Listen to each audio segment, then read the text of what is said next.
Five Below is quickly becoming one of the biggest, most successful retailers in the United States. Too often on this channel, we talk about retail chains closing locations or filing for bankruptcy, so it's refreshing when I have the opportunity to talk about one of the few that have found a way to grow in such a challenging environment. They're like a flower growing in the desert. In 2009, they passed the 100 location mark, and already by 2020, they had more than 1,000 of them. And if all goes according to plan, there will eventually be 2,500 of them all across the country. They started in Pennsylvania in 2002 and have since been expanding further and further away from there. Here, look at these maps. 2013 compared to 2021. Over that time, they have expanded into major markets like Florida, Texas, and California. For the people in the Northwest or other select parts of the country, I don't think it'll be long before you have Five Belows all around you, so I am honored to possibly be the first place that you ever hear about them. I don't think I've seen another store quite like it. They pretty much took elements from other successful stores and blended them together in a way that just sort of makes sense. I guess the simplest way to describe it would be a dollar store for teenagers, which, hearing it now, almost seems like an obvious combination, much like when the Reese's people finally combined peanut butter and chocolate into a delicious candy cup, which, by the way, can be bought at Five Below. I am really getting ahead of myself here. In trying to identify why Five Below has been succeeding while so many others have failed, I came up with 5 major reasons behind it that do build on each other. The first reason is their focus on teenagers. Well, really, they try to target anyone from ages 5 through 19 years old, which is a sizable market. About a fifth of the country's population is within that age group, so the potential customers are there. It also happens to be an age group with a fair amount of disposable income, money that they could spend on whatever they want. Looking at teenagers, many of them have jobs, but few of them have bills and debt and other financial obligations. In addition, I would say that they even do a good job in attracting other people as well, parents of the children, and I'll say it, even myself. I wouldn't consider myself a frequent customer of Five Below, I'm not in that demographic, but it's one of those places where if you walk in, you're gonna buy something. My next reason is the other part of that winning Reese's combination, their low prices. They put a twist on the dollar store model by making it $5 and allowing them much more room in the pricing to sell better stuff. That's where the name Five Below comes from, and I do like that name because it tells you a lot about the store, but not in an obvious way. You kind of have to think about it. I don't even know if I have to explain why this model works especially well with teenagers. They do have disposable income, but not tremendous amounts of it. It's not the highest income group. So Five Below is one of the few opportunities where they can go into the store and buy just about whatever they want using their own money. It gives them a sense of freedom and independence, which are good reasons to keep coming back. The way that they're able to sell everything at such a low price is because they are really efficient at controlling their costs. These stores are small and attached to existing shopping centers as opposed to freestanding locations, averaging about 9,000 square feet, which is comparable to other dollar stores and way smaller than a Walmart or a Target store. On average, they say that they recover their costs from opening a new store within its first year, so the overhead is low and they have relationships with the vendors allowing them to get inventory at a low price. Historically, closeout items have been a big part of their sales. That's when they're able to buy stuff at a discount because it was overproduced or outdated, so getting it cheaper better allows them to keep that $5 price point. My next reason behind their success is their leadership. Their current CEO is Joel Anderson, who really seems to understand what makes Five Below successful. They have doubled their sales and their store count since he took control in 2015, but the two people that I want to focus on here are their co-founders,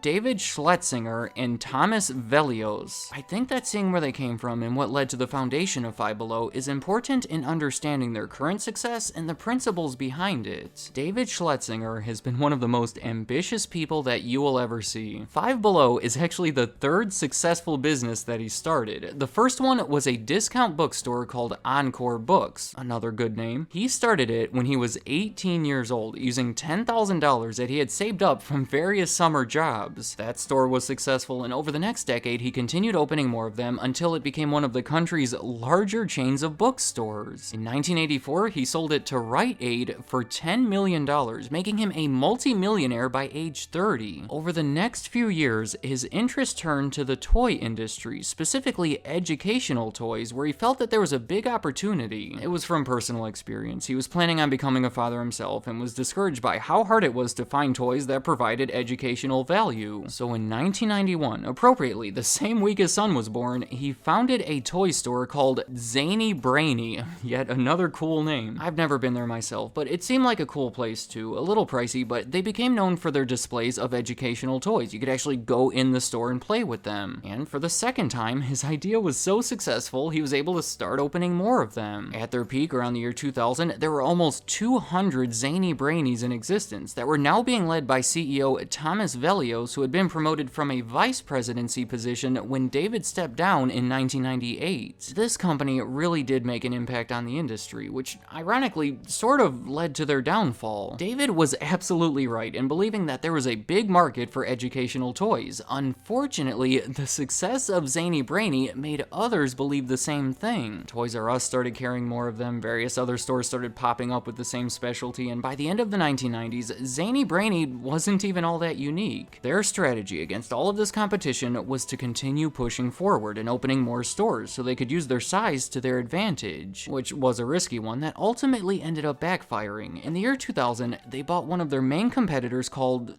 Noodle Kid Doodle in a $40 million stock deal. It's like we're in a Dr. Seuss world. Look at that headline, Zany Brainy to buy Noodle Kid Doodle for $40 million. They had issues integrating the two companies together, so it didn't immediately give them that economies of scale that they were hoping for. On top of that, some of the big fads of the 90s like Pokemon and Beanie Babies were starting to die down a bit, leading to lower sales that holiday season, and beyond that, everything bad was happening at once. So the following year, they were forced into bankruptcy, and Zany Brainy was sold to Right Start, who then bought another toy company called FAO Schwarz, and then filed for bankruptcy twice.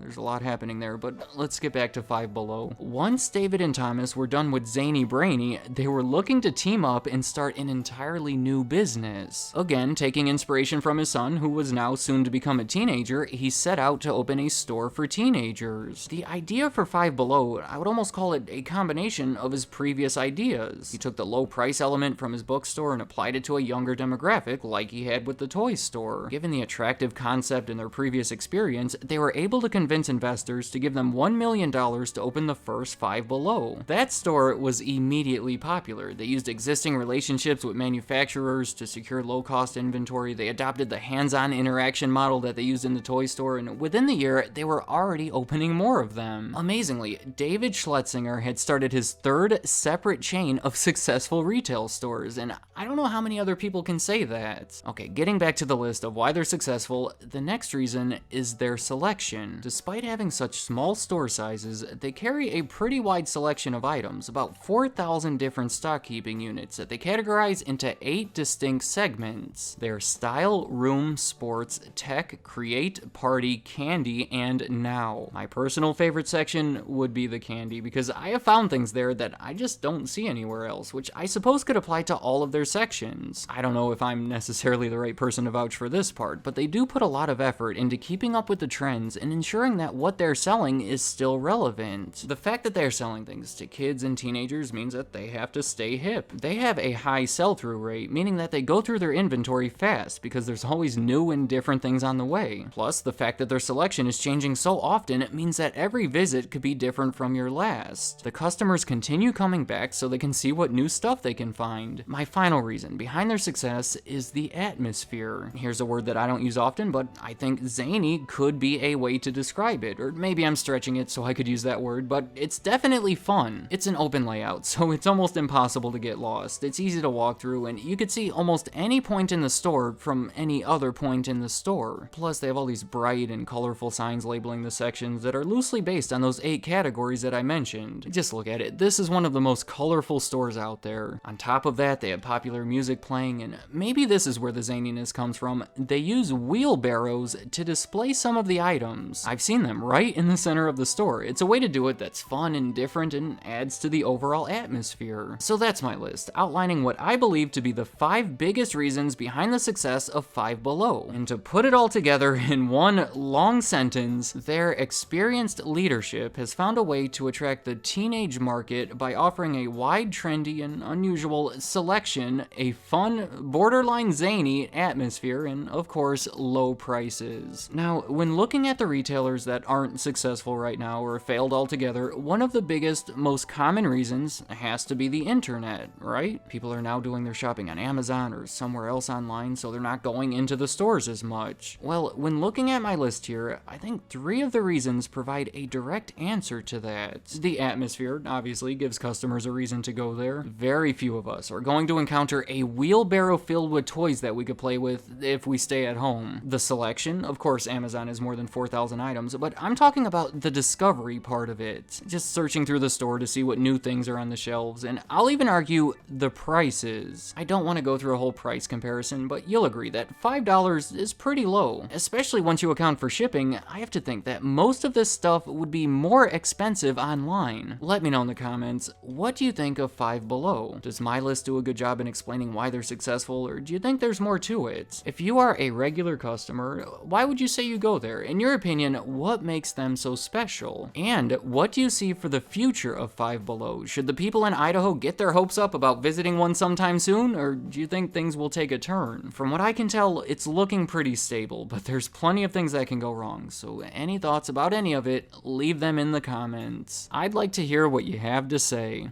Thank you for watching.